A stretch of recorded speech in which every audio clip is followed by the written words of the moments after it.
کہ صحت کی مفت سہولت کا بل قائمہ کمیٹی میں پیش کیا تھا اور ارکان کا الزام ہے کہ بیرسٹر گور نے پارٹی کے رکن ہوتے ہوئے اس بل کی جو ہے مخالفت کی. ڈاکٹر امجد خان نے پنجاب اور خیبر پختونخوا اسمبلی سے قرارداد پاس کروانے کی کوشش کی. ڈاکٹر امجد جو ہے وہ آصفہ بھٹو زرداری سمیت نون لیگ قیادت سے بھی بل پر رابطہ کیا تھا. تاہم امجد خان نے الزام عائد کرتے ہوئے کہا کہ میرا بل تیار ہوا لیکن جو پارٹی چیئرمین ہیں انہوں نے بل کے خلاف جو ہے آواز بلند کی. ساتھ ہی ساتھ جو ہے وہ چنگیز خان کاکڑ کی جانب سے بھی تحفظات کا اظہار کیا گیا. انہوں نے کہا کہ الزام عائد کیا کہ میرا فیصل آباد میں ہائی کورٹ کا بل تھا اور اپنے ہی چیئرمین نے مخالفت کی. پارٹی کے رکن بل لاتے ہیں اور بیرسٹر گور جو ہے ان کے خلاف جو ہے مخالفت کرتے تھے ان بلوں کے, یہ ان کے الزام ہیں. اور ساتھ ہی ساتھ چنگیز خان کاکڑ کا الزام ہے کہ خط میں بیرسٹر گور کی پارلیمانی رہنماؤں سے جو مشاورت نہ کرنے بانی P T I Imran Khan کو آگاہ کیا جائے گا کہ وہ مشاورت نہیں کرتے. ڈاکٹر امجد خان نے کہا کہ یہ ہماری پارٹی کا اندرونی معاملہ ہے, اس پر بات نہیں کرنا چاہتا. جبکہ جو چنگیز خان کاکڑ ہے انہوں نے کہا کہ بیرسٹر گور کے ساتھ ایک بل کے حوالے سے غلط فہمی تھی جو اب دور ہو چکی ہے. تو خیر یہ سٹیٹمنٹ اس ٹائم جو ہے وہ دڑا بندی جو ہے وہ سامنے آ رہی ہے, ڈفرینٹ سٹیٹمنٹس دے رہے ہیں. بیرسٹر گور کے خلاف بھی جو ہے وہ اپنی ہی پارٹی کے جو رہنما ہیں وہ کھڑے ہو گئے. پارلیمانی جو رہنما ہیں وہ اب کہتے ہیں کہ وہ بل کی مخالفت کرتے. جب ہم بل لاتے تو جو بیرسٹر گور ہے وہ ان کی مخالفت شروع کر دیتے تو ہم لیٹر لکھیں گے عمران خان صاحب کو. اس کے ساتھ جو خبر ہے وہ پرنس کے حوالے سے ہے, جیسے کہ جو پرنس کریم آغا خان ہیں ان کی جو ہے وہ گزشتہ روز وہ انتقال کر گئے اور ان کی جگہ جو ہے وہ اب نیا جو پرنس ہے, کیونکہ وہ تو 49 پرنس تھے پرنس کریم آغا خان, ان کی جگہ جو ہے نیا جو پرنس ہے اسماعیلی مسلمانوں کا وہ 50واں پرنس جو وصیت میں کہا گیا ہے وہ پرنس جو رحیم الحسینی آغا خان پنجم کو چنا کیا ہے. اور جو امریکی اخبار ہے ان کے مطابق آغا خان ڈیولپمنٹ نیٹ ورک نے ایکس پر جو ہے وہ یہ پیغام جاری کیا اور اس میں کہا کہ پرنس رحیم الحسینی آغا خان پنجم کو اسماعیلی مسلمانوں کا 50واں جو امام ہے وہ نامزد کیا گیا ہے. یہ پیشرفت 49ویں امام پرنس کریم آغا خان نے جو ہے وہ اپنی وصیت میں جو ہے وہ لکھا تھا اور یہ وفات کے بعد سامنے آیا ہے ان کا نام.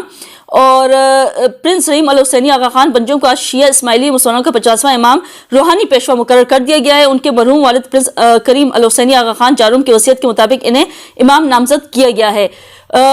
جو پرنس کریم آغا خان ہے وہ پرتگال کے جو دارالحکومت ہے لزبن میں انتقال کر گئے تھے. 88 سال کی عمر میں یہ انتقال کر گئے اور ان کا جو ہے مولانا شاہ کریم الحسینی جس کو پرنس کریم آغا خان کہتے ہیں اسماعیلی کمیونٹی کے 49ویں جیسے کہ امام تھے.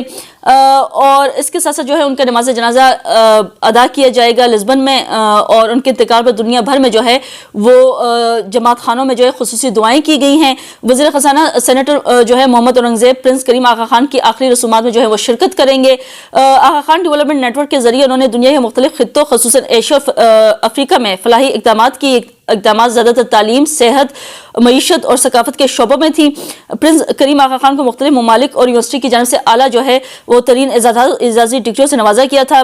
پاکستان کی ترقی کے لیے مزاری خدمات انجام دینے پر پرنس کریم آغا خان کو نشان پاکستان اور نشان امتیاز سے بھی نوازا گیا تھا, کیونکہ یہاں پر جو ہے انہوں نے بھی تعلیم, صحت اور ڈفرینٹ شعبوں میں جو ہے بڑے انہوں نے کردار ادا کیے ہیں. اور دنیا بھر میں جو ہے ان کی یونیورسٹیز ہیں, ان کے صحت کے حوالے سے جو ہے ہاسپٹلس ہیں, تو بڑی جو ہے وہ انہوں نے جو ہے ڈیولپمنٹس کے اوپر کام کیا ہے, چاہے وہ صحت کے حوالے سے ہو کسی بھی حوالے سے ہو.